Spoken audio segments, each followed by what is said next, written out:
Koliko zaslug ima vaša jeklena volja, da ste zmogli do največjega cilja vsakega športnika, udeležbe na olimpijskih igrah?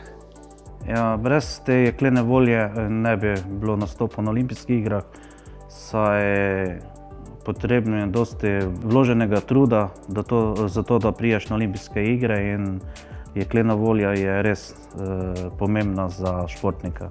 V družini kar 3 mački odlično lovijo golobe, poleg tebe še sin Rene in sestra Jasmina. Je družinsko streljanje na tekmah prednost ali kdaj tudi slabost?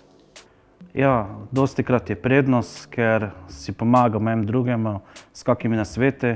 Je pa tudi slabost, ker se hočeta sestra in sin dokazati proti meni in dostikrat njima ne uspe in potem pride do tistega besednega rivalstva. Vaš 5-mesečni nečak, drži pri njemu zgodba, da mu položiš življenje tako ali drugače v zibko.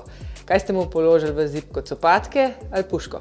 Položena mu je bila puška v zibelko, lepo narejena, lesena, ker upam, da bo šel po maminih stopinjah, tako da bo imel mamo za podporo, strica za trenerja.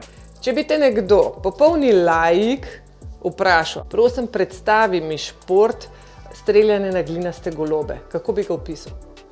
Najprej si pomisli, da je to lovstvo ali kako ubijalstvo, ampak ni, to je šport, ki se strelja na ene krožnike lepe in dejansko se cel čas v naravi, v lepem vremenu, v soncu, toplem ali pa v mrzlem, tako da je zanimivo, res ta šport.